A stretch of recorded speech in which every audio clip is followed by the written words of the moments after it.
વચનામૃત 5/366 પત્રાંક 436 મુંબઈ ચૈત્ર સુદ એકમ 1949.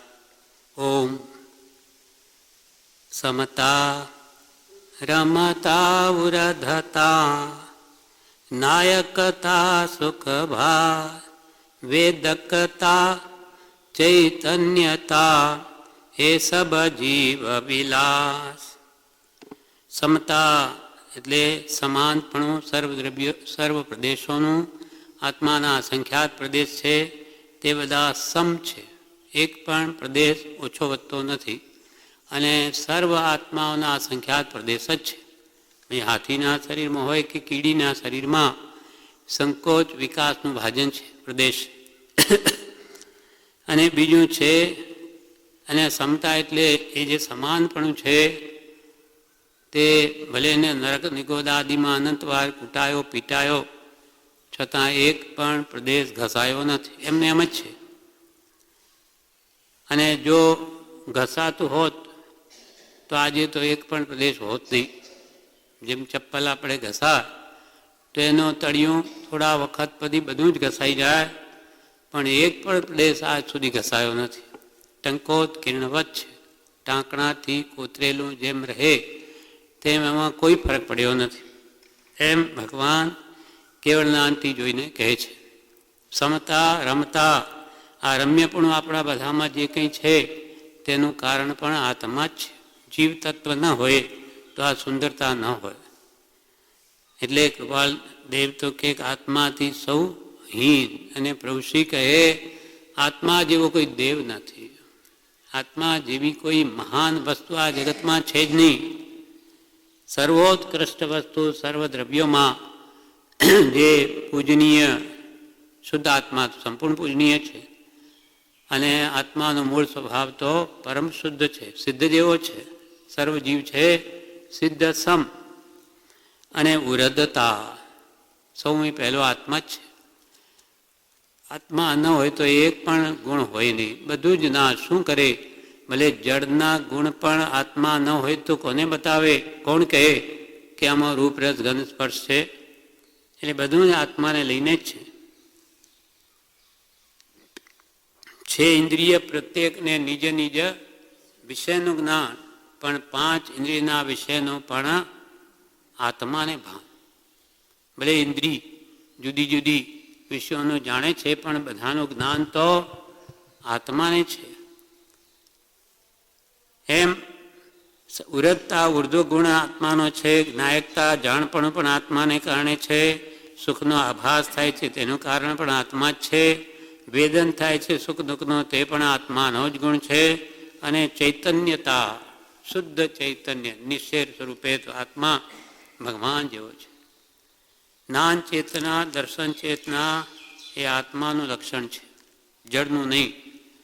એટલે ચૈતન્યતા પણ આત્મામાં છે. એ સબ જીવ વિલાસ, આ બધો વિલાસ કોનો છે? જીવ દ્રવ્યનો છે. અને પોતે કોણ છે? આ જ દ્રવ્ય છે. આપણે ભૂલી ગયા અને આપણે માનીએ છીએ આ જ હું છું, શરીર હું છું. એ તો જળ દ્રવ્ય છે, એ તો કંઈ જ જાણતું નથી. એ સર્વ જાણવાવાળો જોવાવાળો અને શક્તિનો ધણી તે આત્મા પોતે જ છે. એટલે આત્માની શંકા કરે કોણ? આત્મા પોતે આપ. શંકા નો કરનાર તે અચરજેહ અમાપ આશ્ચર્ય છે. એ જે રસ્તામાં આપણે જતા હોઈએ, કોઈ સામે મળે ને આપણે એને કહીએ કે હું કોણ છું, તો આપણને શું કહે છે? મૂર્ખ છે. એટલે મગજ ખસી ગયેલું લાગે છે. એ આપણને પૂછે છે હું કોણ છું, એને ખબર નથી. તેવી સ્થિતિ આપણી છે જ્ઞાની આગળ. જ્ઞાની કે તું કોણ છે એનું તને ભાન નથી, અને અજ્ઞાનતા સિવાય બીજો મોક્ષને કોઈ ભય હોય નહીં કે હું કોણ છું, ક્યાંથી થયો, શું સ્વરૂપ છે મારું ખરું, એનું જ મને ભાન નથી. એ મોટામાં મોટું દુઃખનું મૂળ એ છે જે સ્વરૂપ સમજ્યા વિના પામ્યો દુઃખ અનંત, અને હમણાં જ સમજે તો હમણાં જ બધું દુઃખ નાશ પામે. એટલે સમતા રમતા ઉરધતા નાયકતા સુખ ભાસ, વેદકતા ચૈતન્યતા એ સબ જીવ વિલાસ. શ્રી તીર્થંકર દેવે સ્વરૂપસ્થ આત્માપણે થઈ વક્તવ્યપણે જે પ્રકારે તે આત્મા કહી શકાય તે પ્રમાણે અત્યંત યથાસ્થિત કયો છે. તે તીર્થંકરને બીજી સર્વ પ્રકારની અપેક્ષાનો ત્યાગ કરી નમસ્કાર કરીએ છીએ. સ્વરૂપસ્થ થઈને ભગવાને એમને એમ નથી કહ્યું, પોતે સાક્ષાત સંપૂર્ણપણે સ્વરૂપ પ્રાપ્ત કરીને સ્વરૂપમાં સ્થિત થઈને વક્તવ્યપણે જેટલું કહી શકાય તેટલા વાણી દ્વારા જેટલું વાણી ગોચર થાય, જે પ્રકારે આત્મા વક્તવ્યપણે કહી શકાય એટલે આત્માનો અનુભવ સ્વરૂપ કહી શકાય. અનુભવ ગોચર છે, માત્ર વાણી ગોચર નથી. છતાં બી એના ગુણધર્મ સમજવા માટે જેટલું વાણીથી કહી શકાય તેટલા પ્રમાણે તેટલું બધું જ પ્રમાણે અત્યંત કૃપાલ કે અત્યંત સંપૂર્ણ જેટલું કહી શકાય એટલું તે યથાસ્થિત કયો છે. યથાસ્થિત જેમ છે તેમ કયો છે. તે તીર્થંકરને એટલે તીર્થંકર ભગવાનને બીજી સર્વ પ્રકારની અપેક્ષાનો ત્યાગ કરી, કોઈ ઈચ્છા સત્પુરુષ પ્રત્યે રાખ્યા વગર માત્ર નિષ્કામ ભાવે એ તીર્થંકરને અમે નમસ્કાર કરીએ છીએ. પૂર્વે ઘણા શાસ્ત્રોનો વિચાર કરવાથી ઘણા ભાવોમાં અનેક સાધના કૃપાલદેવે કરી છે.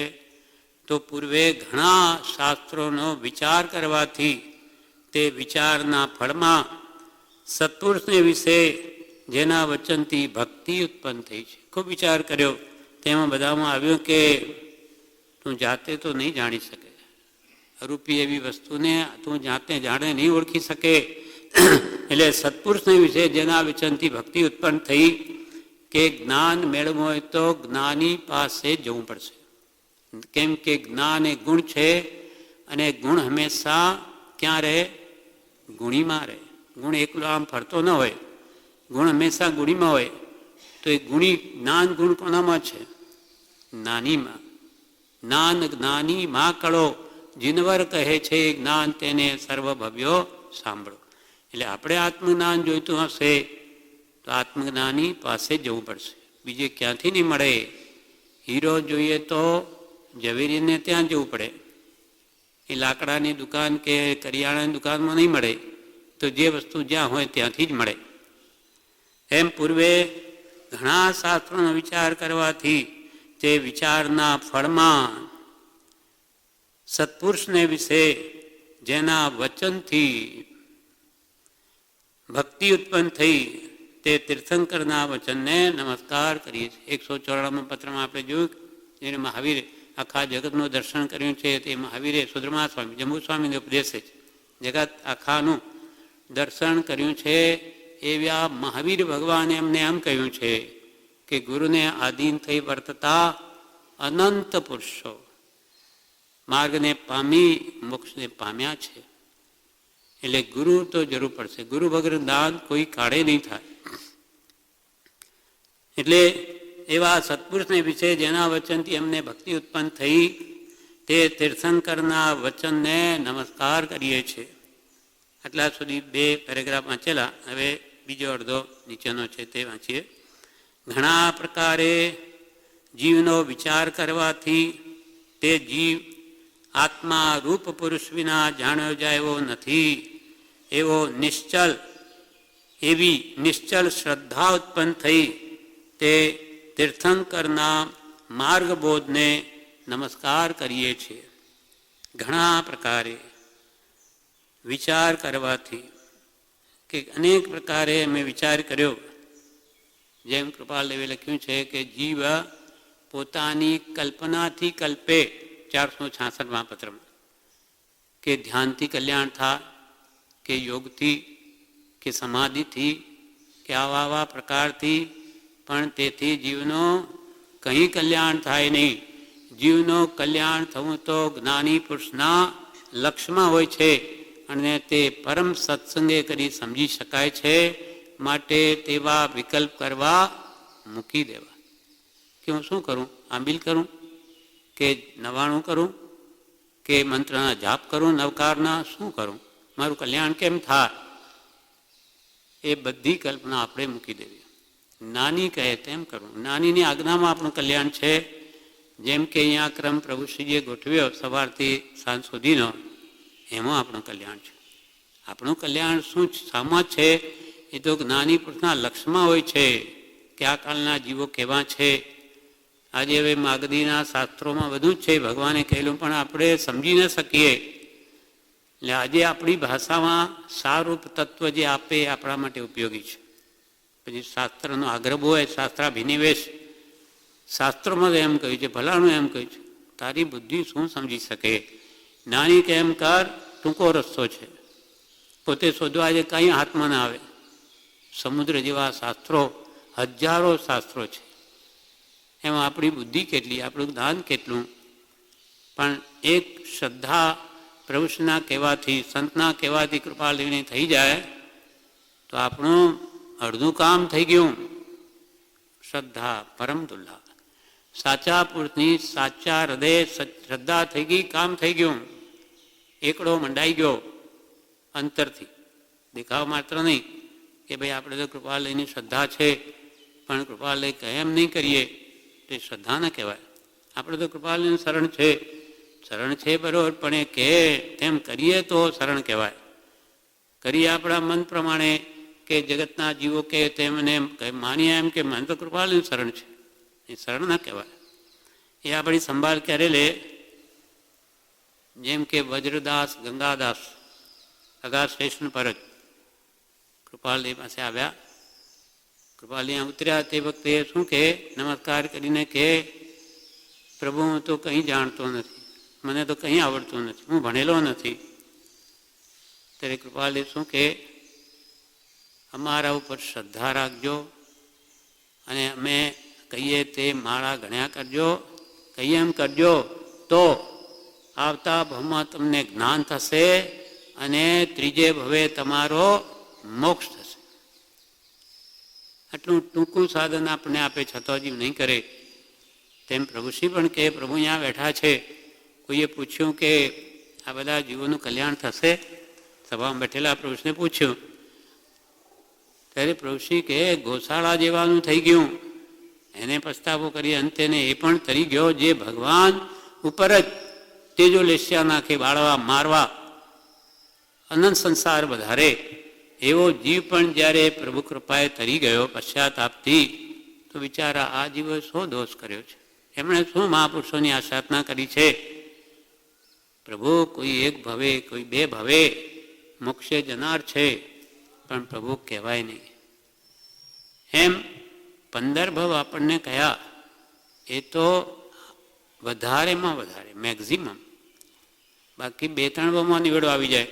ચરણ શરણ ધીરજ નથી, મરણ સુધીની છેક, મરણની છેલ્લી ઘોડી આ શરણ નહીં છોડે તેનું કામ શીઘ્ર થઈ જાય. અને તમારે પણ એ શ્રદ્ધા રાખી હું તો દેહ ભીના આત્મા છું. કૃપાલદેવે જેવો જાણ્યો, જોયો, અનુભવ્યો તેવો જ. આ દેહ તે હું નહીં જ, આ દેહ મરે છે, હું મરતો જ નથી, એ ભાવ દ્રઢ હોય તો એનું કામ થઈ ગયું. શ્રદ્ધા દ્રઢ કૃપાલદેવે કહ્યું છે તો એને તરત જ લિંક જોડાઈ જાય. આગલા ભૂમાઈ પાછા એ સંસ્કાર દ્રઢ કામ કરે, નાની મળે અને ટૂંકામાં એનું કામ પતી જાય. જે અનંતકાળે થયું નથી, અનંતકાળથી ભટકે છે. તો કેવો ટૂંકો માર્ગ બતાવ્યો. હવે ક્યાં જીવ શાસ્ત્રમાં શોધવા જાય, ક્યાં મળે? એટલે કૃપાલે કે ઘણા પ્રકારે વિચાર કરવાથી તે જીવ આત્મારૂપ પુરુષ વિના જાણ્યો જાય એવો નથી. અમે અનંતકાળથી ઘણા વિચાર કરીએ, એમને એમ કહ્યું તેમ જપ તપ બધું કર્યું, શું નથી કર્યું? સાધન બાર અનંત કયો, એક વાર નહીં. ઉગા મપુંદીના ઢગલા કેટલા કર્યા? મેરુ પર્વત જેટલા. એક ભવને એક ઓઘો અને મુપત્તિ લે તો મેરુ પર્વતને ટપી જાય. 1,00,000 યોજનનો મેરુ પર્વત છે, એથી પણ વિશેષ થાય ઢગલો. તો કેટલી વાર દીક્ષા લીધી, ક્યાં ગઈ બધી? પણ આ જીવ સ્વચ્છંદે કાં કુગુરુ આશ્રય અનેક વાર અનંત સાધન કર્યા છતાં બધું ફોક. સાધન બાર અનંત કયો તદપી કછુ હાથ હજુ ન પર્યો. અબ ક્યોં વિચાર હે મન સે કછુ ઓર રહા ઉનું સાધન. સાધન એના જ છે, પણ એક આજ્ઞાથી થાય. જ્ઞાની કહે એમ જેમ તલવાર છે, એક આપણી મરજી પ્રમાણે હલાવતા શીખીએ તો હાથ પણ કાપી નાખીએ, આપણો પોતાનો. અને એક ગુરુ એનો અભ્યાસી આપણને શીખવે કે ભાઈ તલવાર આમ ચલાવાય તેમ ચલાવાય, અને એ પ્રમાણે કરીએ તો એ શત્રુથી જીત મેળવવામાં ઉપયોગી થાય. નહીં તો હારી ના આવે, પોતાને આવડત જ ન હોય. એટલે ગુરુ જેમ કહે તેમ જ કરવામાં આપણું કલ્યાણ છે. આજ્ઞામાં ઘણા પ્રકારે જીવનો વિચાર કરવાથી તે જીવ આત્મારૂપ એટલે આત્માકાર વૃત્તિ છે જેની, અથવા કૃપાલદેવે કહ્યું નિષ્દિન, જેને આત્માનો ઉપયોગ છે. શાસ્ત્રમાં નથી, સાંભળ્યામાં નથી, છતાં અનુભવમાં આવે એવું જેનું કથન છે, અંતરંગ સ્પૃહા નથી એવી જેની ગુપ્ત આચરણા છે, બાકી તો કંઈ કહ્યું જાય તેમ છે. આત્મા જે સત્પુરુષનું અચિંત્ય મહાત્મ્ય છે એનું કોઈ વર્ણન થઈ શકે જ નહીં. જેમ એક કવિએ કહ્યું, સાત સંબંધ કી મસી કરો, લેખની સબ વનરાય, ધરતી સબ કાગજ કરો, હરિગુણ લિખ્યા ન જાય. શારદા સર્વકાલમ લિખતી ગ્રહિત્વા, તદપિ તવ ગુણાનામ પારમિશમ ન યાતિ. શારદા સરસ્વતી ત્રણેય કાળ લખ લખ લખ જ કરે તો પણ હરિના ગુણનો કોઈ કાળે પાર નહીં આવે. તો કેવું હશે? આ કંઈ ખાલી કહેવા માટે કહ્યું છે? સાત સમુદ્ર કી સ્યાહી બનાવો ઇંક. સાત સંબંધની મસી એટલે સ્યાહી, સંબંધ એટલે સમુદ્ર. સાત સંબંધ કી મસી કરો, લેખની સબ વનરાઈ. બધા વન જંગલ છે ને, બધા ઝાડો, એ બધાને કાપીને એની કલમ બનાવો બધી લેખની. લેખની સબ વનરાઈ, અને લખવું ક્યાં? ધરતી, આખી પૃથ્વી, ધરતી સબ કાગજ કરો, પણ હરિગુણ લખ્યા ન જાય. આવું જેનું અચિંત્ય મહાત્મ્ય છે, આપણી કલ્પનામાં ના આવે કોઈ કાળે. જે સત્પુરુષ આપણને અનંતકાળના અનંત દુઃખથી છોડાવે એટલું જ નહીં, સર્વ ભવિષ્યમાં આવનાર અનંતકાળ છે, અનંતકાળ છે હજુ ભવિષ્ય, જેનો કોઈ અંત નથી, તે સર્વકાળને માટે આપણા આત્માને અનંત સુખમાં મૂકી દે, એનો ઉપકાર કેવો આપણે નહીં સમજી શકીએ. આ કાળમાં 50,000 લાખની કોઈ આપણે મદદ કરી હોય તેનો ઉપકાર જિંદગી પર ન ભૂલીએ કે મારે બધું સાફ થતું એમાં એને મને બચાવ્યો, તો આ તો આ ભાવ પૂરતું. પણ એ તો ભવો ભાવ અનંતકાળ ભવિષ્યમાં આ જીવ હજુ અનંત દુઃખ ભોગત, જે સ્વરૂપ સમજ્યા વિના પામ્યો દુઃખ અનંત, અનંત દુઃખ તો પામ્યો, હજુ ઊભું જ છે. સ્વરૂપને નહીં સમજીએ, જ્ઞાનીને આજ્ઞા નહીં આરાધીએ તો હજુ ભવિષ્ય પણ અનંતકાળ છે, એનો કોઈ અંત નથી. એનો પણ ત્યાં સુધી એ જન્મ મરણ જ કરતો રહે. એ બધું દુઃખ જેને ફેડી નાખ્યું, એ પુરુષનો ઉપકાર કેવો કોઈ કાઢે ન ભૂલાય. એટલે કે અંબાલાલભાઈ કે એમની ચામડી ઉતારી અને કૃપાલય માટે જોડા સીવડાવે ને તો ઉપકાર ન વળે. આ તો એક આપણને સમજાવવા માટે કે પોતાનું શરીર આખું છોલીને આપી દે તો એ કંઈ નહીં વળે ઉપકાર. એમ ઘણા પ્રકારે જીવનો વિચાર કરવાથી તે જીવ આત્મા રૂપ પુરુષ વિના, જેને આત્મા રૂપ આત્માકાર વૃત્તિ છે, સ્વરૂપ પ્રાપ્તિ છે, પ્રાપ્ત પુરુષ એ જ મોક્ષ માર્ગમાં આપ્ત પુરુષ છે, એવા પુરુષ વિના, નિષ્દિન જેને આત્માનો ઉપયોગ છે એવા પુરુષ વિના આ જીવ જાણ્યો જાય એવો નથી, ન જ જણાય. કેમ કે અરૂપી આત્મા છે, આપણને દેખાતું નથી, કેવી રીતે એનું ઓળખાણ કરવી? એવી નિશ્ચલ શ્રદ્ધા ઉત્પન્ન થઈ. કૃપાલ કે અમને તીર્થંકરના માર્ગબોધ વડે અમને આવી દ્રઢ શ્રદ્ધા ઉત્પન્ન થઈ કે સત્પુરુષ વિના કોઈ કાળે પણ આ આત્મા જાણ્યો જાય એવો નથી. એવી નિશ્ચળ શ્રદ્ધા ઉત્પન્ન થઈ. તે તીર્થંકરના માર્ગબોધને, જે મૂળ માર્ગ બતાવ્યો છે એવું કોઈ બતાવી નથી શકે. આ કાળમાં બધા ધર્મોની તપાસ કૃપાલદેવે કરી છે, મધ્યસ્થ, પણ એમને લાગ્યું કે ભગવાન મહાવીરે જે કહ્યું છે એ 100 ટંચનું સોનું છે, 101% પરમ સત્ય વાત છે. એટલે અમારા વતી મહાવીરને કોઈ ભૂલ કાઢશો નહીં ને માર્યા જશો. આ પરમ સત્પુરુષ છે, એટલે કે સાચા પુરુષ, એને જે માર્ગ બતાવે તે સંપૂર્ણ સત્ય છે. એવા તીર્થંકરના માર્ગબોધને નમસ્કાર કરીએ છીએ. હવે છેલ્લા પેરેગ્રાફમાં કહે છે, ભિન્ન ભિન્ન પ્રકારે તે જીવનો વિચાર થવા અર્થે, તે જીવ પ્રાપ્ત થવા અર્થે યોગાદિક અનેક સાધનોનો બળવાન પરિશ્રમ કરીએ છતે પ્રાપ્તિ ન થઈ.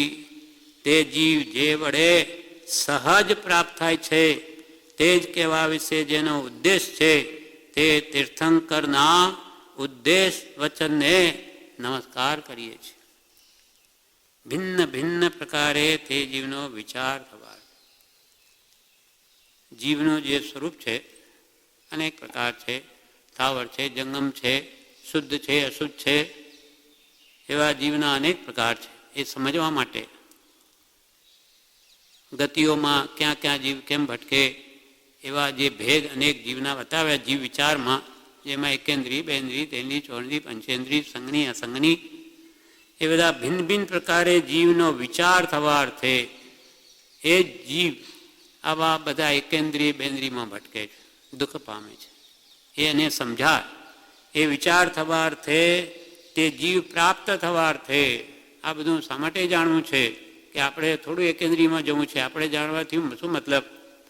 પણ એ જાણીને એને ભાન થાય કે તારો આત્મા એ અનંત કાળ આ એકેન્દ્રીયમાં રહ્યો છે. હવે આ ઝાડપાન, ઠંડી, ગરમી, તડકો, વરસાદ, કાપે, રાંધે, બિચારા શું કરે? કોને બોલે? કોને કહે? કોઈ ઇન્દ્રિય, એક શરીર સિવાય બીજું છે જ નહીં. આવા અનેક અનેક પ્રકારે આ જીવ અનંત 84 લાખ જીવાયોનીમાં કે 5 સ્થાવર ને 6 ત્રસકાયમાં આ જીવે અનંત અનંત દુઃખ ભોગવ્યા. એને ભાન થાય, ખ્યાલ આવે કે હું એવું દુઃખ ભોગવ્યું, મેં મારે નહીં જોઈએ આવું દુઃખ. એમ એને ભાન આવવા માટે ભિન્ન ભિન્ન પ્રકારે તે જીવનો વિચાર થવા અર્થે. શા માટે વિચાર થવા અર્થે?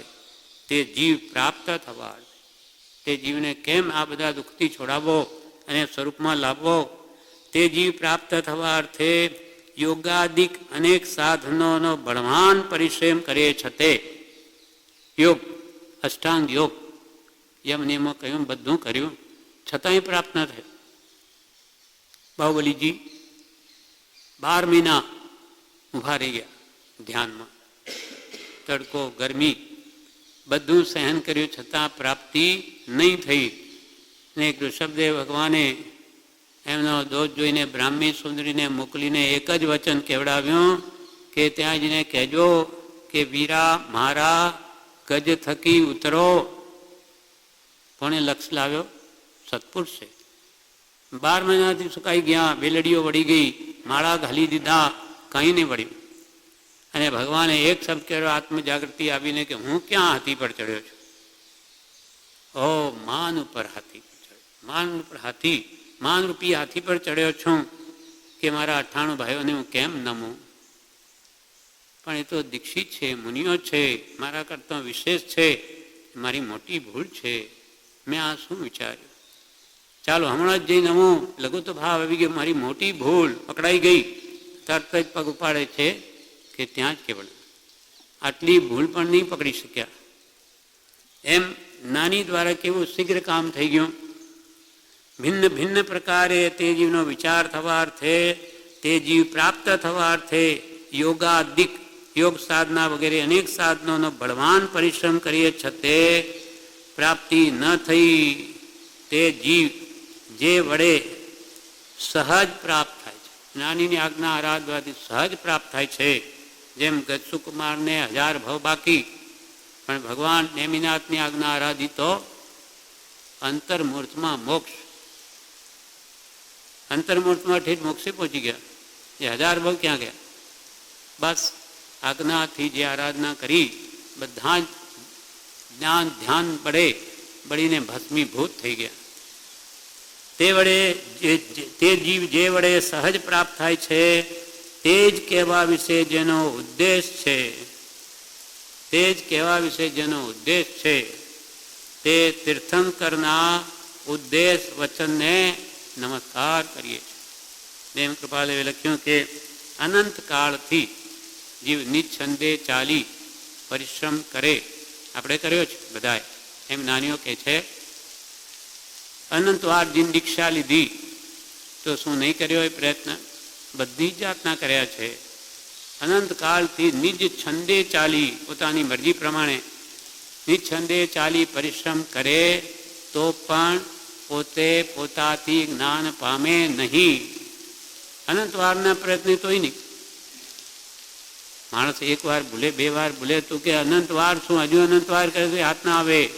સ્વચ્છંદે તારીમાંથી કલ્પનાએ ને જ્ઞાનીની આજ્ઞાનો આરાધક અંતર મુહૂર્તમાં, અંતર્મુહૂર્ત એટલે 48 મિનિટની અંદર એ અંતર મુહૂર્ત, એક મુહૂર્ત 48 મિનિટનું, એના અંદર કેવળ જ્ઞાન પામે.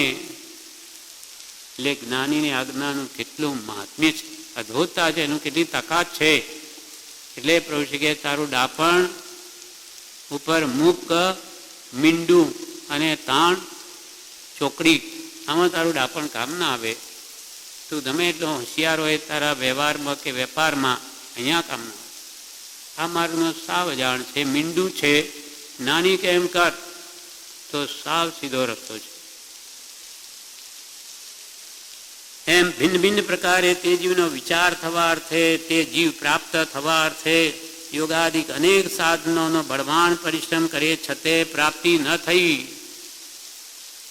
તે જીવ જે વડે સહજ પ્રાપ્ત થાય છે તે જ કહેવા વિશે જેનો ઉદ્દેશ, તે જ ઉપાય કહેવા વિશે જેનો ઉદ્દેશ છે તે તીર્થંકરના ઉદ્દેશ વચનને નમસ્કાર કરીએ છીએ.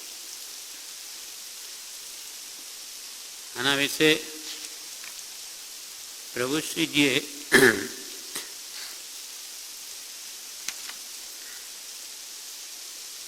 પ્રભુશ્રી ઉપદેશરામ વ્રતમાં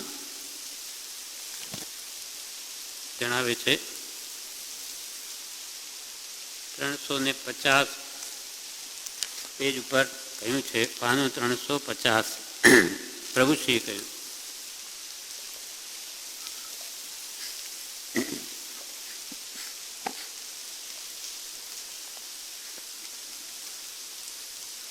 પાનું 350 ઉપદેશામૃત. પ્રભુશ્રી કહે, મુમુક્ષુએ પૂછ્યું પ્રભુશ્રીને, જ્ઞાન સાથી થાય? પ્રભુશ્રી કહે, મુમુક્ષુનો પ્રશ્ન શું છે? જ્ઞાન સાથી થાય, આત્મજ્ઞાન કેવી રીતે થાય? પ્રભુશ્રી કહે, ત્રિકાળમાં પણ, ત્રણેય કાળમાં પણ જ્ઞાનીને શોધવા પડશે. જ્ઞાન તો જ્ઞાની પાસે છે. પ્રભુશ્રી કહે, ત્રિકાળમાં પણ જ્ઞાનીને શોધવા પડશે. સત્પુરુષને શોધી તેના ઉપર શ્રદ્ધા અને તેની આજ્ઞાનું આરાધન, આ બે કરી જાઓ. વિશેષ કરવા જશો, આત્મા જોવા જશો તો પોતાની મેળે કંઈ જણાય તેમ નથી. પોતાની મેળે કંઈ જણાય એમ નથી. ભલે ગમે એટલું વિશેષ કરવા જશો, આત્મા જોવા જશો તો પોતાની મેળે કંઈ જણાય તેમ નથી. એમાં આપણે શું કરવાનું તે કહે છે, સદાચાર. સદ આચાર એટલે સત અને શીલ, આ સદાચાર છે. સત એટલે આત્માનો વિચાર. તમારે શું કરવું તો કે આત્માનો વિચાર કરવો, વાત પણ એની કરવી, લક્ષ્ય પણ એ જ રાખવો. અને શીલ, સત અને શીલ. શીલ એટલે મુખ્યત્વે બ્રહ્મચર્ય. તે દ્રવ્ય પણ પડાય તો તે મોટી વાત છે. સાચું તો સર્વ પરભાવનો ત્યાગ તે છે. સાચું તે છે, બધું પરભાવનો ત્યાગ છોડવો. સદાચાર પૂર્વે બહુ પાડ્યા, તો કે ભાઈ સદાચાર પૂર્વે તો ઘણા પાડ્યા, પરંતુ વડાવો સદગુરુની આજ્ઞા રૂપે હતો નહીં, માટે કામ થયું નહીં. સ્વચ્છંદે કર્યું ઘણું બધું, અથવા કુગુરુ આશ્રય કર્યું, માટે હતા તેવા રહ્યા, કંઈ પ્રાપ્તિ થઈ નહીં. પરંતુ વડાવો સદગુરુની આજ્ઞારૂપ હતો નહીં, માટે કામ થયું નહીં. આજ્ઞાથી સદાચાર એક આત્માર્થની ઈચ્છાએ થાય છે, અને સ્વચ્છંદથી તો તે પુણ્ય સ્વર્ગ કે કલ્પિત મોક્ષની ઈચ્છા થાય છે. નાની પુરુષની આજ્ઞાથી સદાચાર શાના માટે થાય? આત્માર્થ. નાની પહેલાં લક્ષ કરાવે, આત્માર્થનું લક્ષ ભૂલીશ નહીં. જે કંઈ કરું ધર્મના નામે મારા આત્માના કલ્યાણ માટે અને કોઈ પ્રયોજન અર્થે નહીં, એ જ્ઞાની લક્ષ કરાવે. એટલે સદગુરુની આજ્ઞા રૂપ વળાવો હતો નહીં, માટે કામ થયું નહીં. આજ્ઞાથી સદાચાર એક આત્માર્થની ઈચ્છા થાય છે અને સ્વચ્છંદથી તો તે પુણ્ય, સ્વર્ગ કે કલ્પિત મોક્ષની ઈચ્છા થાય છે. સ્વચ્છંદથી શું થાય કે ભાઈ મને પુણ્ય મળશે, ધર્મ કરી તો મને પુણ્ય બંધાશે અને પુણ્યનું ફળ શું મળશે? સ્વર્ગ મળશે, દેવલોક મળશે. અથવા કલ્પિત મોક્ષની ઈચ્છા જે પોતે કરી હોય, અથવા આ ભાવમાં મને સુખ મળશે, મને પૈસા મળશે, મને કુટુંબ મળશે, સ્ત્રી મળશે, પુત્ર મળશે, એવી ઈચ્છાથી ધર્મ કર્યો, બધો ભોગ ગયો, સંસાર વધાર્યો. ધર્મ કરીને શું કર્યું? જેમ રતનબેન પર પ્રભુશ્રીજી તુષ્ટમાન થયા, પૂર્વના સંબંધ હતો એમને, એટલે પ્રસન્ન થઈને પ્રભુશ્રી એકવાર કહે કે બોલ માંગ. રતનબેને શું માંગ્યું? મને છોકરો આપો. પ્રભુશ્રીને એવું થયું કે અરે ભૂંડી, માગી માગીને તે સંસાર માંગ્યો. મોક્ષ માંગ્યો તો આપી દે, પણ તે સંસાર માંગ્યો. એમને એકદમ બહુ ખેદ થયો કે આ શું મારી ભૂલ થઈ ગઈ મોટી. પછી બીજે દિવસે પાછું પૂછે, ખૂબ ખેદ થાય તો પ્રભુ મારું કલ્યાણ થશે કે નહીં? આપ તો કીધું મેં સંસાર માંગ્યો. તો કે મોડું થશે, તે સંસાર માંગ્યો, સંસાર વધશે. મોક્ષ માંગ્યો તો મોક્ષ મળત. એમ સક્ષંતી તો પુણ્ય કે સ્વર્ગ કે કલ્પિત મોક્ષની ઈચ્છાએ થાય છે ધર્મ માટે. આજ્ઞાથી જ કામ થાય છે. આજ્ઞા પણ કોની? સમ્યક દ્રષ્ટિ પુરુષની, જ્ઞાની પુરુષની. તે અહીંયા નીચે કુગુરુના લક્ષણો કયા છે, જ્ઞાની કેવા અને અજ્ઞાની કેવા, તે વાત નીચે પ્રભુશ્રી સમજાવે. સુરત, તારીખ 11/6/1934. મુમુક્ષુ કહે, સમકીતિ ઉદયને ભોગવે છે, મિથ્યાત્વી પણ ઉદયને ભોગવે છે. એક બંધાતો નથી અને બીજો બંધાય છે. તો સમ્યક દ્રષ્ટિ પાસે એવું શું છે કે તે બંધાતો નથી? જીવ બે જીવ છે, બે આત્મા છે. એક જ્ઞાની છે, એક અજ્ઞાની છે. સમ્યક દ્રષ્ટિ પણ પોતાના કર્મના ઉદય ભોગવે અને મિથ્યાત્વી પણ ભોગવે. તો એક તો બંધાય, મિથ્યાત્વી બંધાય અને સમ્યક દ્રષ્ટિ નથી બંધાતો.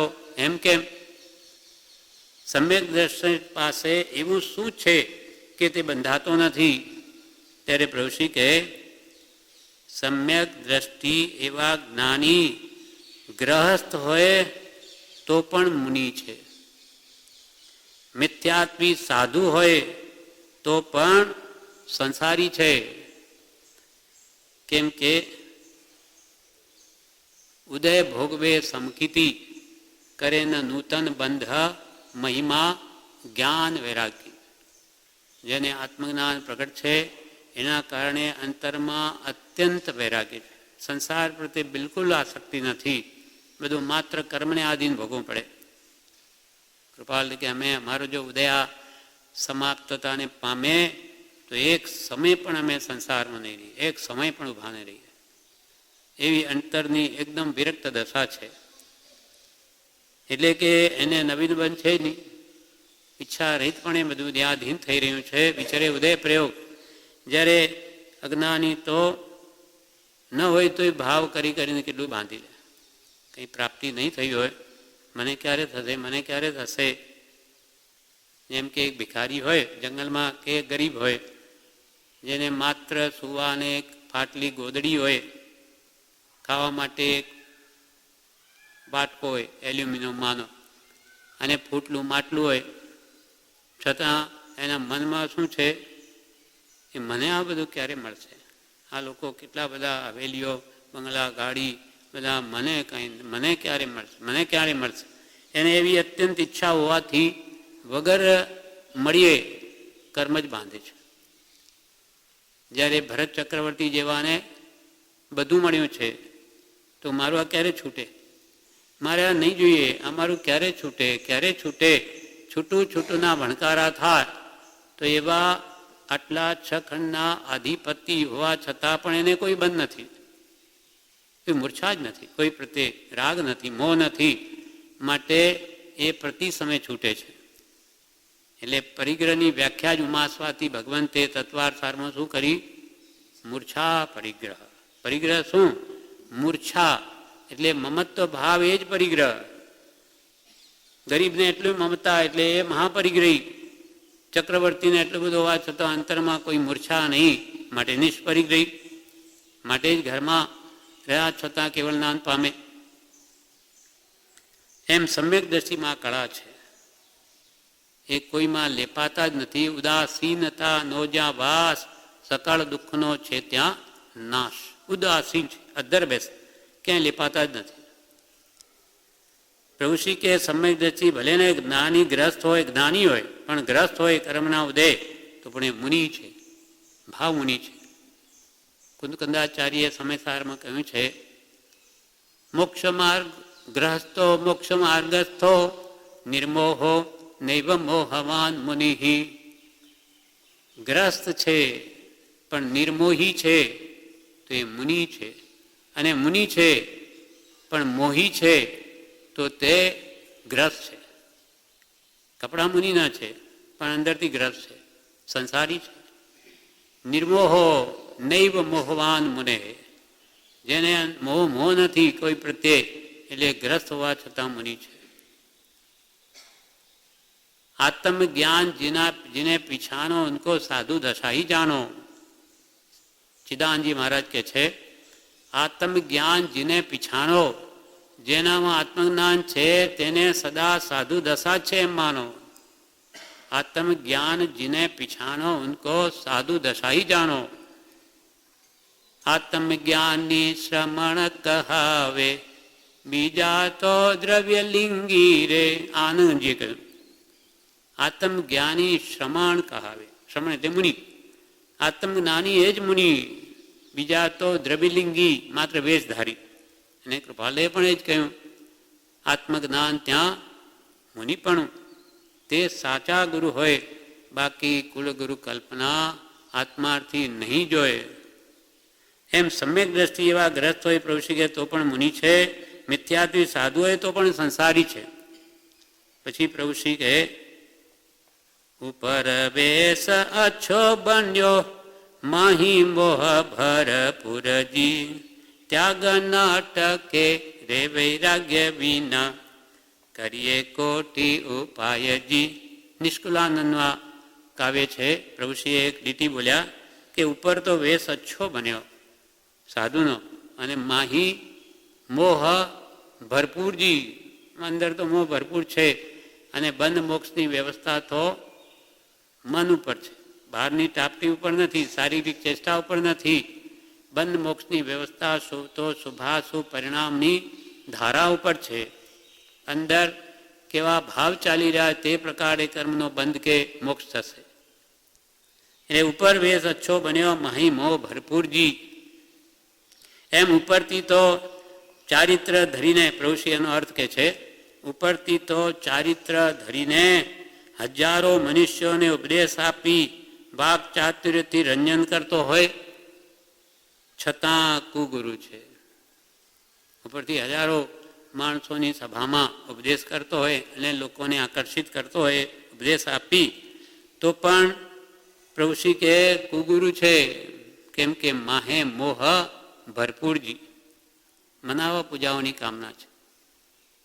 તરતમ જોગે રે તરતમ વાસના રે, વાસિત બોધ આધાર, પંથળો નિહાળું રે બીજા જીન તણો રે, અજીત અજીત ગુણ ધામ, જે તે જીત્યા રે તેણે હું જીત્યો રે, પુરુષ કિસ્યો મોજના, પંથળો નિહાળું રે બીજા જીન તણો રે. જેટલા તરતમ એટલે મન વચન કાયા, મન બળ કાય બળ વચન બળ, એ ત્રણની જેટલી તારતમ્યતા છે, જેટલું બળવાનપણું છે, તેટલી જ મનાવા પૂજાવાની કામના છે. બોલ વાક ચાતુર્ય આવડી ગયું એટલે પછી બધા આકર્ષિત થાય. એના અંદરમાં આ મને બધા માને પૂજે એ આકાંક્ષા તેટલી જ બળવાન છે. એટલે એને વાસિત બોધ કહ્યો, આત્માર્થ બોધ નહીં કહ્યો. એટલે હે અજીતનાથ ભગવાન આનંદગંજી કહે છે કે હું તમારો પંથ નિહાળું છું કે આપનો મને મૂળ માર્ગ ક્યારે જોવા મળશે. આજે વર્તમાનમાં તો એવી સ્થિતિ થઈ ગઈ. એટલે એમ ઉપરથી ચારિત્ર ધરીને હજારો મનુષ્યોને ઉપદેશ આપી વાક ચાતુર્યથી રંજન કરતો હોય છતાં કુગુરુ છે, સમકીતી કાંઈ બોલતો પણ ન હોય છતાં મુનિ છે, જ્ઞાની છે. એવું સમકીતી પાસે શું છે? સમકીતીનો સંગ આત્મગુણ પ્રગટ કરનાર છે. મિથ્યાત્વી કુગુરુનો સંગ ઉપદેશ આદિ સર્વ સંસાર વૃદ્ધિના કારણ છે. તેથી ત્યાગવા યોગી છે. જેના અંતરમાં જ્ઞાન પ્રગટ હોય આત્મજ્ઞાન, તે જ સામાજીવમાં આત્મજ્ઞાન પ્રગટ કરાવી શકે. એટલે સમ્યક દ્રષ્ટિનો સંગ જ આત્મગુણ પ્રગટ કરાવે, મિથ્યાત્વીનો નહીં. પોતાના અંદર મિથ્યાત્વ ભરેલું છે. સાચા દેવ અર્યંત, સાચા ગુરુ નિર્ગ્રંથ, સાચો ધર્મ કેવળી પ્રરૂપિત અહિંસા પરમો ધર્મ, એ ત્રણેય તત્વની શ્રદ્ધા નથી. અને એના ફળમાં જો આત્મદર્શન થયું નથી, આત્મજ્ઞાન સમ્યક દર્શન જેને કહીએ તે મિથ્યાત્વી છે. આવા કોઈ પણ કુગુરુ હોય તો એનો સંગ કે ઉપદેશ એ સર્વ સંસાર વૃદ્ધિના જ કારણ છે. તેથી ત્યાગવા યોગી છે. માયા શલ્ય, મિથ્યાત્વ શલ્ય અને નિયાન શલ્ય. પ્રતિક્રમણ આપણે કરીએ ત્યારે આમાં ત્રણેય શલ્ય આવે છે. એ શલ્યથી હું રહિત થાઉં. મિથ્યાત્વ શલ્ય, શલ્ય એટલે કાંટાની જેમ ચૂભે તે શલ્ય કહેવાય. માયા શલ્ય, મિથ્યાત્વ શલ્ય અને નિયાન શલ્ય, આ ત્રણમાંથી એક પણ શલ્ય હોય ત્યાં સુધી ધર્મ ફળદાયક થાય નહીં. ત્યાં સુધી ખરેખર ધર્મ ફળે નહીં, પ્રગટે નહીં. અને કુગુરુમાં તો ત્રણેય શલ્ય હોય છે. કુગુરુમાં પ્રભુ શ્રી ત્રણેય શલ્ય હોય.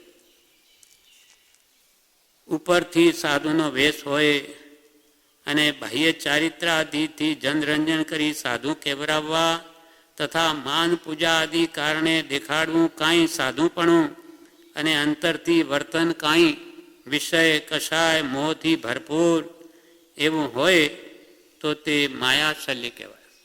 બધાને એવું ન હોય, જેને હોય એની વાત છે કે જે ઉપરથી ભલે મુનિ હોય, સાધુનો વેશ હોય, પણ એટલે ઉપરથી સાધુનો વેશ હોય એટલે બાહ્ય ચારિત્ર કહેવાય. અને જનરંજન કરી સાધુ કેવરાવતા હોય કે ભાઈ અમે તો સાધુ છીએ. તથા માન પૂજા આદિ અંતરમાં મનાવા પૂજાવાની કામના હોય તો દેખાવડું કંઈ અંતરમાં બીજું છે. માન મોટાઈની ઈચ્છા અને ઉપરથી કહેવાય અમે સાધુ છીએ, એ સાધુના લક્ષણ નથી. સાધુ તો ભગવાન તીર્થંકરોની પ્રત્યે લક્ષ કરાવે કે સાચા આત્મજ્ઞાની ગુરુ પ્રત્યે, એ પોતા પ્રત્યે ન કરાવે. એમ માન પૂજા આદિ કારણે વળી દેખાડવું કાંઈ સાધુપણું અને અંતરથી વર્તન કાંઈ વિષય કસાય મોહથી ભરપૂર. અંદરમાં 5 ઇન્દ્રિયના વિષયોની આકાંક્ષા છે અથવા ક્રોધમાં માયેલું ભરપૂર છે તો કે છે એવું હોય તો એ માયા થઈ ગઈ, માયા કપટ થઈ ગયું. અંદર કંઈ બહાર કંઈ એટલે માયા શલ્ય કહેવાય. પોતાના આત્મા અર્થે ધર્મ નહીં કરતા, અંતર શ્રદ્ધા વગર જગતને ઠગવા ગુરુપણા આદિની અજ્ઞાન ક્રિયા તે માયા શલ્ય છે. પોતાના આત્મા માટે ધર્મ નથી કરવાનો, એમ તો અંતર શ્રદ્ધા છે નહીં. અને જગતને ઠગવા ગુરુપણા આદિની અજ્ઞાન ક્રિયા તે કરે તે માયા શલ્ય છે. પછી કહે છે નિયાણ શલ્ય. નિયાલ એટલે નિદાન. ધર્મ આરાધતા જીવને સંસાર ફળની ઈચ્છા છે તે નિયાણ શલ્ય છે. એટલે આ ધર્મ કરું છું તો મને આ વાસુદેવની પદવી મળજો કે ચક્રવર્તીની પદવી મળજો, રાજાની પદવી મળજો કે દેવલોક મળજો, એવા બધા ધર્મ કરીને આવી જે સંસારનું ફળ મેળવવાની જે ઈચ્છા છે તે બધું નિયાણ સલી છે. આપણે પ્રતિ વાસુદેવ જે જરાસંઘ હતા અને શ્રી કૃષ્ણ વાસુદેવ હતા. જૈન દ્રષ્ટિએ ભગવાન મહાવીરના ઉપદેશ અનુસાર તે એમણે નિયાણું કરેલું. નિયાણું કરવાથી પદવીઓ મળે છે અને નિયાણું કરવાનું ફળ નરગતિ હોય છે. શ્રી કૃષ્ણ મહાત્મા હતા, ક્ષાયક સમ્યક દ્રષ્ટિ હતા. આવતી 24મીમાં તીર્થંકર થવાના છે. શ્રી લક્ષ્મણ પણ નરકમાં છે. શા માટે? કેમ કે નિયાણું કરીને નિયાણ શલ્ય એને લઈને આ પદવી મેળવેલી માટે. બધા આગળ જતાં બધા મોક્ષને પામવાવાળા છે, પણ આવી કામના બુદ્ધિથી જે કરી ધર્મ આરાધના તેનું ફળ આવ્યું છે. અમમ નામના તીર્થંકર થશે શ્રી કૃષ્ણ આવતી 24મી. સુલસા સતી પણ તીર્થંકર થવાની આવતા 24મી. ધર્મ આરાધતા જીવને સંસાર ફળની ઈચ્છા છે તે નિયાણ સલ્ય છે. વિષય ભોગની ઈચ્છાથી, ધનની, પુત્રની ઈચ્છાથી કે સ્વર્ગાદી સુખની ઈચ્છાથી ધર્મમાં પ્રવર્તન તે બધું નિયાણ સલ્ય છે. નિદાન કર્યું, આ ધર્મ આરાધન કરું, મને 5 ઇંડના વિષય ભોગોનું સાધન મળે, ધન મળે, પૈસા મળે, પુત્ર મળે કે સ્વર્ગના સુખ મળે, એવી ઈચ્છાથી ધર્મમાં પ્રવર્તન છે તે નિયાણ સલ્ય છે. ભગવાને ના કહી છે. ધર્મ આરાધન કરીને એવું કાંઈ માગવું નહીં, સંસાર નહીં માગવો. માત્ર ભગવાન પાસે તો મને હે ભગવાન જન્મથી મુક્ત કર, મારા આત્માને હવે જન્મથી છોડાવ, અનંત દુઃખ મેં ભોગવ્યા, એવી માત્ર આત્માર્થે જે ભક્તિ સત્સંગ કરે તો જ તે સફળ છે. એ તો એકાદ ભાવ માનવા આવું માગે તો મળે, ઘણો કાંઈ ક્લેશ કરે, તપાદી કરે, એકાદ ભાવ દેવલોકનો મળી જાય સુખ, પણ ત્યાંથી પાછો નીચે જ આવે, સંસારમાં જ આવે, તે મોક્ષે ના જાય. એ ક્રિયા મોક્ષાર્થે નહીં થઈ. અને જ્ઞાની એની એ ક્રિયા કરાવે ધર્મની, પણ પહેલાં આત્માર્થનું લક્ષ્ય કરાવે. એટલે આજ્ઞાથી કલ્યાણ છે, સ્વચ્છંદે નહીં કે કુગુર આશ્રય નહીં. હવે ત્રીજું છે મિથ્યાત્વ શલ્ય. એ શું છે? મિથ્યા એટલે ઉલટું, જૂઠું. જેમ છે તેમ નહીં માનવું અને વિપરીત માનવું, તેનું નામ છે મિથ્યાત્વ. મિથ્યા એટલે જૂઠું, સત્યનું વિપરીત મિથ્યા છે. ને ત્વ એટલે પણ, જૂઠાપણું. મિથ્યાત્વ એ મોટામાં મોટું પાપ છે. એ અહીંયા બતાવે કે દેહને આત્મા માનવો, આ છે શરીર, એને આપણે શું માનીએ? આત્મા. હું કોણ? હું આ જ. તો દેહમાં આત્મબુદ્ધિ કરી લીધી. પોતે જો આત્મા હોય તો આત્માનું લક્ષણ તો જ્ઞાન ને દર્શન છે, જાણવું ને જોવું. અને જ્યારે દેહ છૂટે, મરણ થાય, આપણું જેને મરણ કહીએ, આ શરીર 10 પ્રાણના નાશને, એટલે આત્મા જતો રહ્યો આ દેહમાંથી. તો જે જાણવું ને દેખવું એ ગુણ તો કોનો છે? આત્માનો છે. એ તો નીકળી ગયો. પછી શું રહ્યું? શરીર રહ્યું. જે શરીર આપણું નથી, આત્માનું શરીર નથી. પણ ના, આ શરીર મારું જ છે એમ જે આપણી માન્યતા અનાદિની છે, તો કે મિથ્યાત્વ છે. આ જૂઠી વાત છે, એમ નથી. તું માને પણ એમ નથી. માટે દેહને આત્મા માનવો અને આત્માને દેહ માન. આત્મા કોણ? તો કે આ હું. એથી વળી બીજું શું? રૂપી આત્માની આ જીવને ઓળખાણ જ નથી. જ્યારે બે વસ્તુ ભિન્ન જુદી છે. આત્મા અને દેહ બે જુદા છે. દેહાથી ભિન્ન આત્મા, અથવા જેમ અસીને મ્યાન. મ્યાન ખોખું આપણે જોઈએ તલવારનું, તો આપણને ઉપરથી મ્યાન દેખાય ખોખું, પણ એના અંદર તલવાર છે. દૂધ છે, એમાં ઘી રહેલું છે, તલમાં તેલ રહેલું છે. દેખાય છે? દેખાતું નથી. જ્યારે પ્રોસેસથી જુદું પાડે ત્યારે લાગે કે હા, આમાં ઘી હતું, એ મને તો દેખાતું નહોતું. એમાં દેહમાં પણ આત્મ તત્વ રહેલું છે. આત્મા જે કેવો છે? સિદ્ધ ભગવાન જેવો. સર્વ જીવ છે સિદ્ધ સમ, સિદ્ધ ભગવાન. આજે આપણા 24 તીર્થંકરો બધા સિદ્ધ થઈ ગયા, સિદ્ધાલયમાં બિરાજે છે. આજે જીન મંદિરમાં આપણે 24 તીર્થંકરોની મૂર્તિઓ રાખીએ, એ જ્યારે આ દેહ રૂપે હતા તે સહયોગી કેવડી તે સ્વરૂપને આપણે ભજીએ છીએ. કેમ કે સિદ્ધ અવસ્થા તો નિરાકાર છે, અવગાહના છે, માત્ર એમનો આકાર છે આત્મપ્રદેશનો. આપણે કેવી રીતે એમને ધ્યાવીએ, યાદ કરીએ એમના ગુણો, એટલે આપણે મૂર્તિ રૂપે એમની સ્થાપના કરીએ છીએ કે જેથી એમના જીવનનો ખ્યાલ આવે અને એમણે શું શું કાર્યો કર્યા, કેમ મુક્તિ ભર્યા, એ બધું આપણને મૂર્તિ જોતા અને એમના પ્રત્યે વિનય કરીએ, ભક્તિ કરીએ અને એમના ગુણો બી મારામાં આવે એ નિમિત્તે આપણને સ્મૃતિમાં આવે, એના માટે છે. પણ પોતે જે રૂપે છે તે રૂપે નથી માનવું, એ બધું મિથ્યાત્વ શલ્ય છે.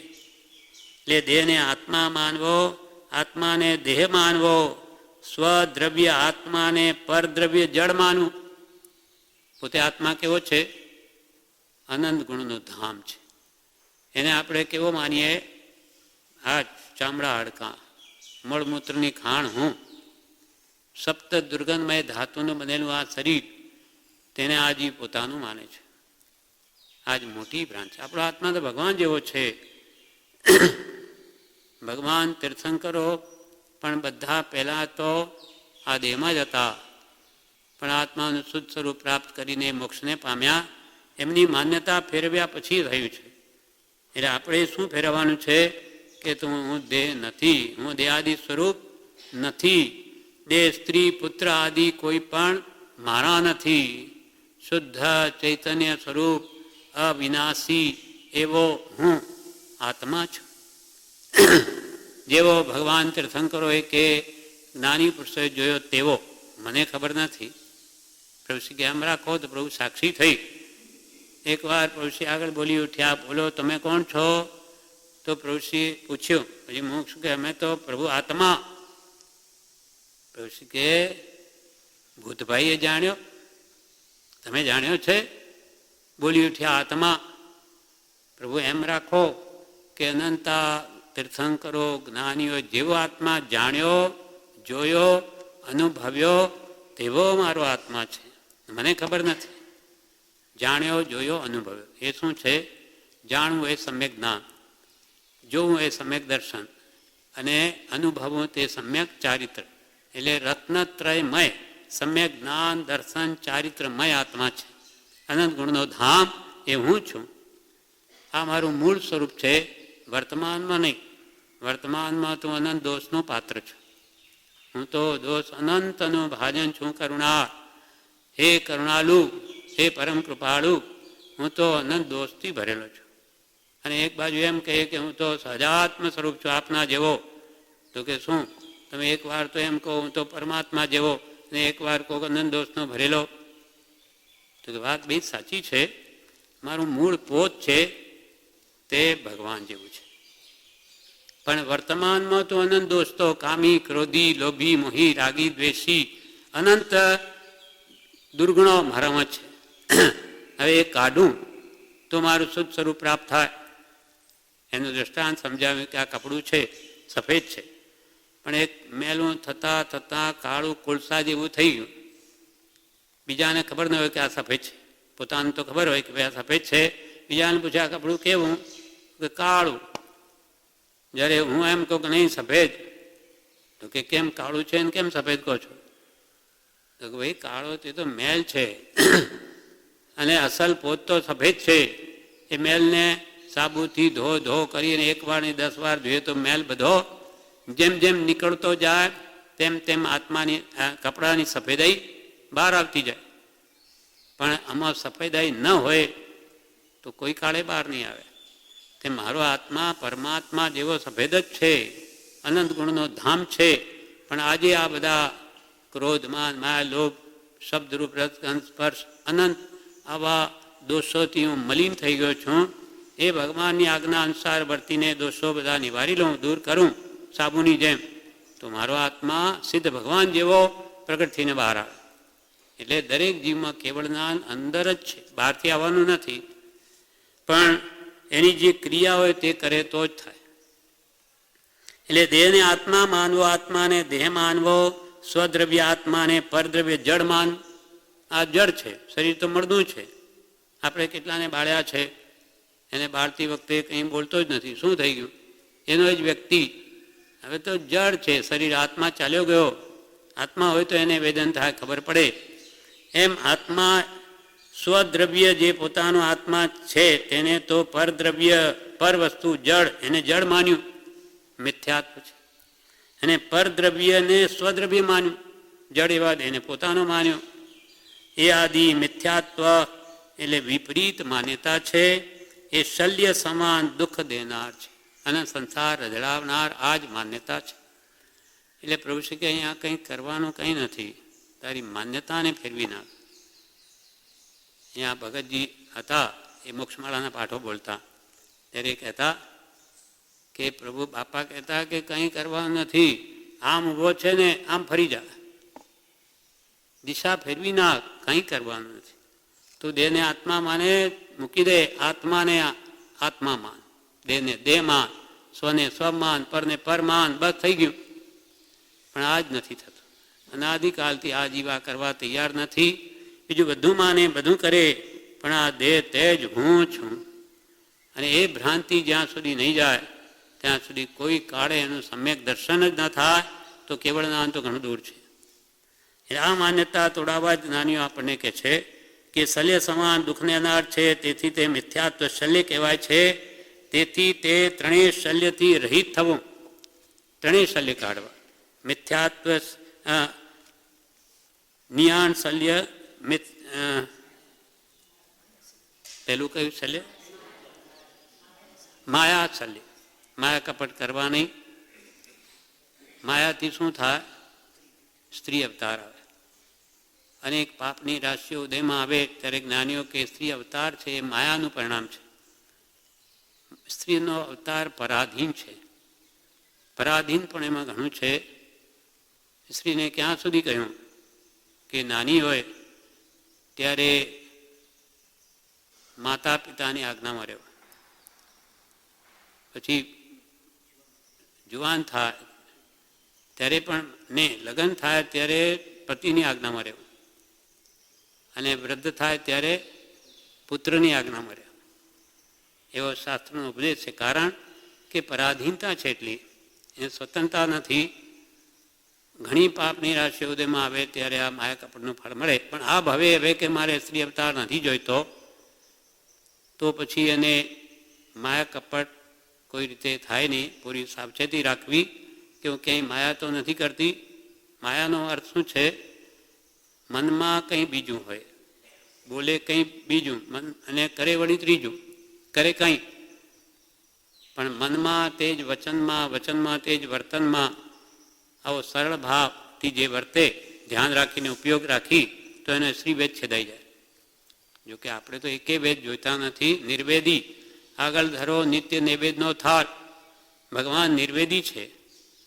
શ્રીવેદ, પુરુષવેદ, નપુંસક વેદ બધું કાંઈ નથી જોઈતું. આપણે તો સિદ્ધ અવસ્થા જોઈએ, પણ એ પ્રાપ્ત ન થાય ત્યાં સુધી પુરુષ પ્રધાનતા છે. એટલે સ્વતંત્રતા રહે, આરાધના વિશેષ થઈ શકે એટલા માટે કહ્યું છે. બાકી સ્ત્રીઓનું કલ્યાણ નથી થતું એવું નથી. સતી સાધ્વીઓ તો સદા પૂજનીય છે. આપણે આત્મા જાણ્યો નથી, પરંતુ જો સદગુરુનો શરણ લીધું છે તેણે તો જડ ચેતન યથાર્થ જાણ્યું છે. ભલે આપણે નથી જાણ્યો, પણ જેનું આપણે શરણ લીધું એ કૃપાળુ દેવે તો આત્માનું જડ ને ચેતન સ્વરૂપ યથાર્થ જાણ્યું છે. આપણે જેનું શરણ લીધું છે તેણે તો જડ ચેતન યથાર્થ જાણ્યું છે. યથાર્થ આત્મ સ્વરૂપ તે સદગુરુ દેવે જાણ્યું છે. તો તેની શ્રદ્ધા છે તે પણ સમકીત છે. ભલે આપણે નથી જાણ્યું, પણ મારા ગુરુએ જાણ્યું છે એવી જો શ્રદ્ધા છે તે પણ વ્યવહાર સમકીત છે. વ્યવહાર સમકીત કોને કહ્યું? કે આપણા દેવતત્વ કોણ? અરિહંત, અઢાર દૂષણ રહિત દેવ. આપણા 24 તીર્થંકર એ અરિહંત દેવ આપણો દેવ તત્વ છે. અને આત્મજ્ઞાની ગુરુ તે આપણું ગુરુ તત્વ છે. અને ધર્મ કયો? અહિંસા પરમો ધર્મ. જે ભગવાન મહાવીરે આ કાળની અપેક્ષાએ જે અહિંસા ધર્મ બોધ્યો, દયા મૂળ ધર્મ, એ ત્રણેયની શ્રદ્ધામાં જૈનમાં સમ્યક દર્શન કહ્યું છે, વ્યવહાર સંકેત. અને સાચા દેવ અરિયંત ગુરુને દીર્ઘંતી શ્રદ્ધા જો નહીં હોય તો એને કોઈ કાળે પણ નિશ્ચય સંકિત આવે જ નહીં. પહેલાં વ્યવહાર સંકિત આવે તો જ એ નિશ્ચય આત્મા અનુભવ કરી શકે, અન્યથા કોઈ કાળે નહીં થાય. એટલે કહ્યું પરમ કૃપાળુ દેવ પર શ્રદ્ધા કરો, શ્રદ્ધા એ જ આત્મા છે. આટલો મનુષ્ય ભવ પામી એક સત્પુરુષને શોધી તેની સાચી શ્રદ્ધા થઈ જશે તો કામ થઈ જશે. કેમ કે ગુરુ જો સાચા મળ્યા તો આપણને દેવનું સ્વરૂપ પણ સાચું બતાવશે અને ધર્મનું સ્વરૂપ પણ સાચું બતાવશે. એટલે અહીંયા કહ્યું ભિન્ન ભિન્ન પ્રકારે, પત્રાંક 436 છેલ્લું પેરેગ્રાફ, ભિન્ન ભિન્ન પ્રકારે તે જીવનો વિચાર થવા અર્થે, તે જીવ પ્રાપ્ત થવા અર્થે યોગાદિક અનેક સાધનોનો બળવાન પરિશ્રમ કરે છતે અષ્ટાંગ યોગ પણ સાધ્યા. યમ નિયમ શું નથી કર્યું?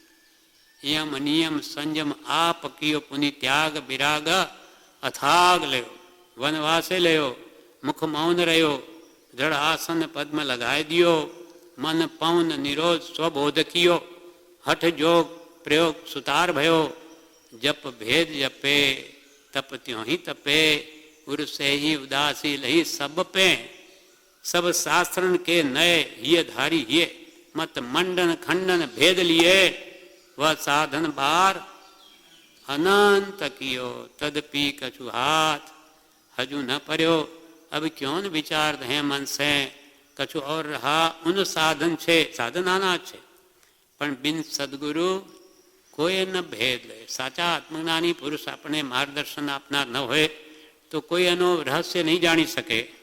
બિન સદગુરુ કોઈને ભેદ લે, મુખ આગળ ક બાત કહે, મોડા આગળ છે એટલે તારા અંદર જ છે.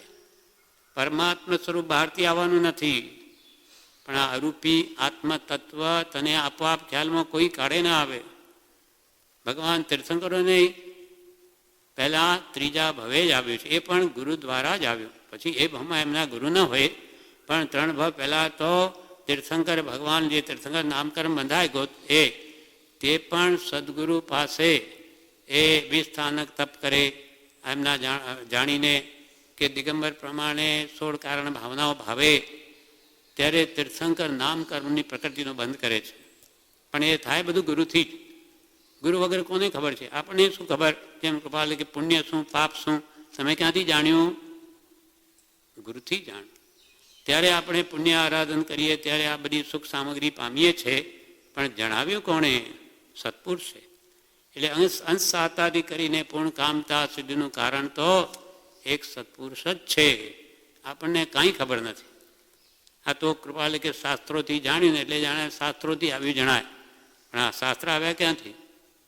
શાસ્ત્રા પુરુષના વચન છે એ જ એમાં લખાયા છે. જ્ઞાનીઓ જે કહ્યું તે. એટલે જે કંઈ છે જ્ઞાની પુરુષનું કહેલું છે. પણ પોતાને ખબર પડી ગઈ હોય તો જાણે આપણને તો બધી ખબર અને બીજાને કહેતા થઈ જઈએ, જ્યારે પોતે તો કંઈ જાણતો નથી. બધું જે કંઈ છે તે કૃપાલદેવનું અથવા પૂર્વે અનંતા તીર્થંકરો કે જ્ઞાનીઓ થઈ ગયા એ માર્ગ સનાતન અનાદિકાલથી આવી રહ્યો છે. આ પ્રમાણે આ પત્ર પૂરો થયો. હજુ એનું વિવેચન બીજું મોટું છે, બાકી છે, જે આપણે આવતીકાલે